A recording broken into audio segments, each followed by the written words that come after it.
the only victor in this is the aggressor, and that is Putin.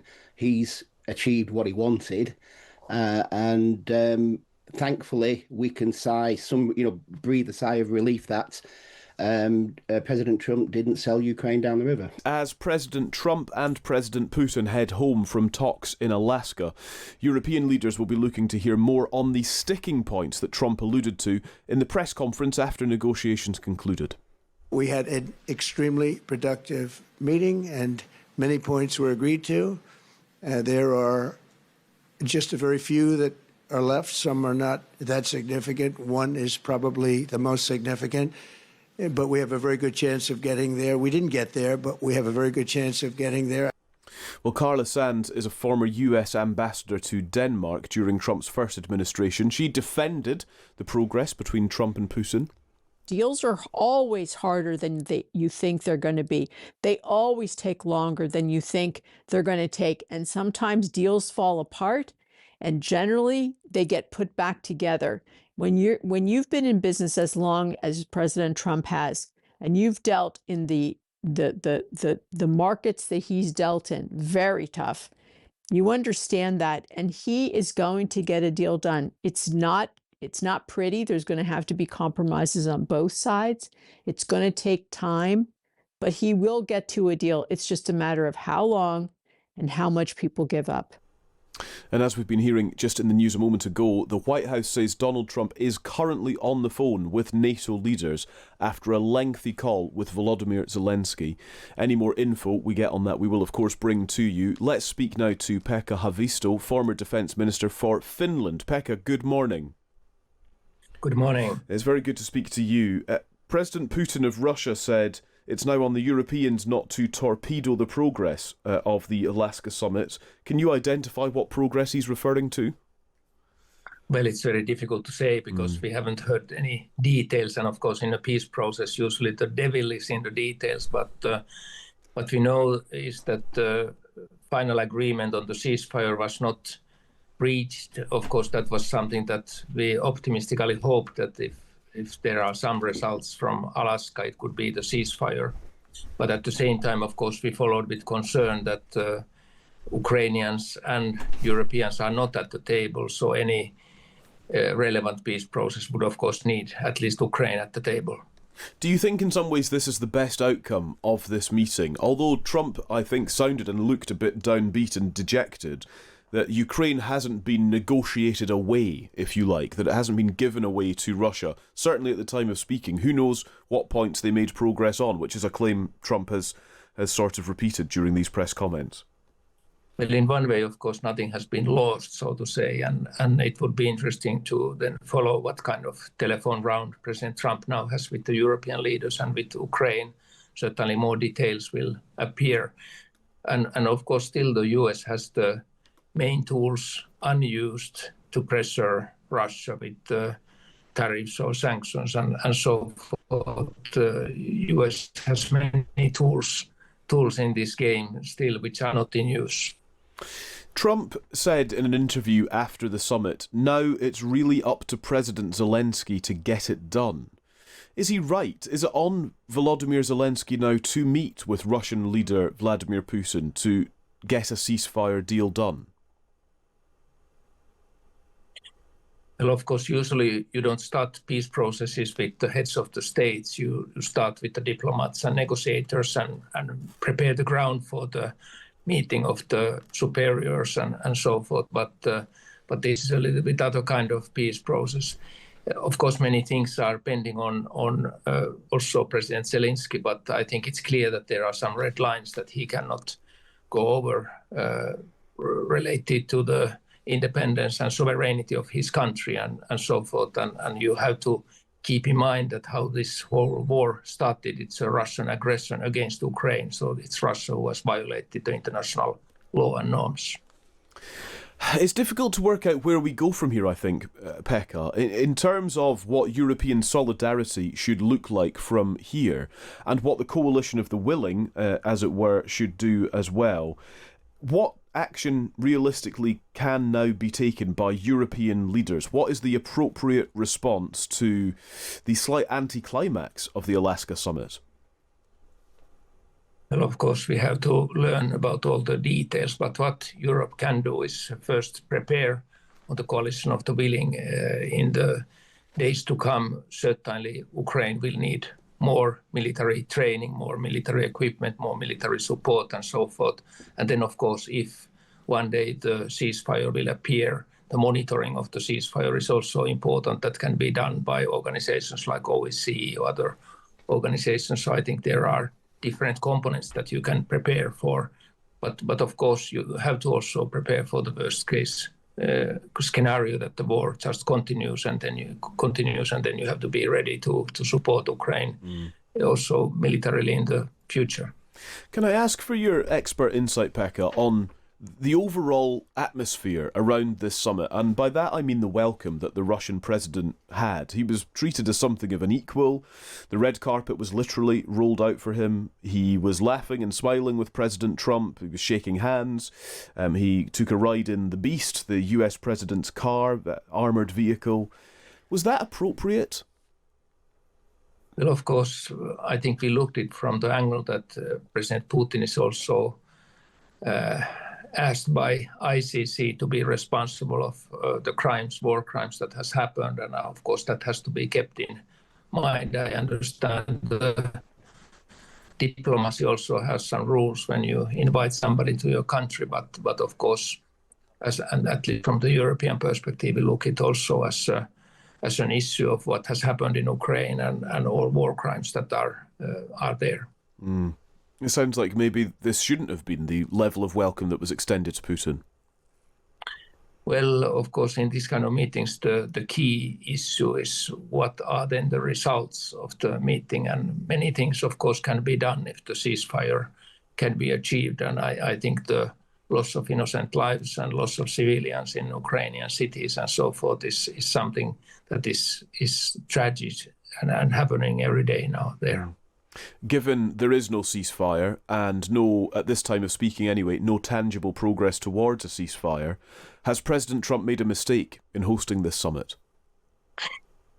Well, I'm a diplomat, so I'm thinking that always meeting and communication is good in all conflict situations, and you have to invest to those meetings and so forth. I think nothing has been lost at the moment, but of course everybody waits the reasonable results of this process, and then it's not done in vain if results will be achieved. Yes, fair point. Pekka, thank you very much. Thank you for speaking to us. Thank you. Pekka Haavisto, former Defence Minister for Finland. I think it's really interesting. I'm really glad that he mentioned, because you can't mention it too often, the ICC warrants against President Putin. And I think that one of the things that you can't say too many times is that what effectively has been achieved here is the rehabilitation of President Putin on the world stage, or at least the optics of that, whether you agree with that or not. And it is quite staggering that you have a US president, the so-called leader of the free world, actually inviting someone in and giving that treatment to someone who's an indicted war criminal. I do wonder if it puts European leaders in a strange position as well. If Trump, who they are depending on to be powerful and to be the deal maker in this process, if they see that level of welcome that is given to Putin, who, to all intents and purposes, is still frozen out by the Europeans. He's not facing more sanctions that Trump had threatened in the aftermath of this Alaska summit. And so where are the European leaders when it comes to how they now deal with Trump and deal with Putin? That is a very interesting moment, isn't it, for European leaders, how they're going to react to this and how they're going to play it, because it does feel like it's for Europe, it really is. It's security, it's decision-making, it's diplomacy. It's all under scrutiny now, isn't it? Yeah, for sure. Well, around 200,000 Ukrainians are living here in the UK who fled their homeland after Russia's invasion 3.5 years ago.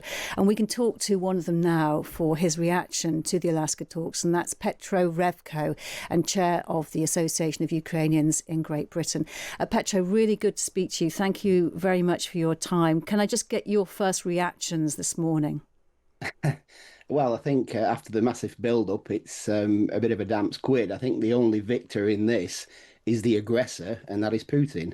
He's achieved what he wanted, and thankfully we can breathe a sigh of relief that President Trump didn't sell Ukraine down the river. Yes, that was going to be my next question. Whether actually, although there is no result, that there is at least that point that Ukrainians are relieved with. What are people in your community saying? I think this morning there's been various reactions on social media and via WhatsApp and various other platforms, just to say that nothing was achieved. The status quo remains, basically, as far as peace talks and a resolution to this invasion of Russia into Ukraine back in 2022. We know that that Trump is now talking to NATO. He's due to talk to President Zelensky and European leaders. What would you like Sir Keir Starmer's reaction to be? How do you want the UK government to react to all of this? I think the UK will stand its ground as it has done to now, up to this point. And I think Sir Keir Starmer, the Prime Minister, will continue 100% support for Ukraine and just peace for Ukraine, with dialogue with President Trump. I do believe that President Trump has already spoken to President Zelensky. And of the people that you represent in the UK, what is their long-term ambition? What is their hope? Are they wanting to return home one day to Ukraine, or what is the overall feeling? Yes, I think the general feeling is it's been 3.5 years. And I don't think anyone really anticipated it would last this long. And the general consensus is that at some point, Ukrainians would like to return to their homeland and to where they were born and grew up. Because at the end of the day, everywhere's very nice, but there's no place like home, as they say. And what kind of support are people needing at the moment?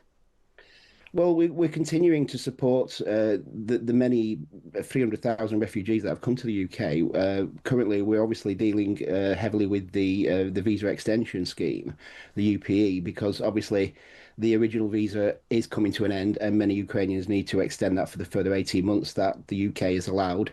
And there's obviously talks of, which were mentioned in Parliament just a few weeks ago, about a scheme beyond the 18 months as well.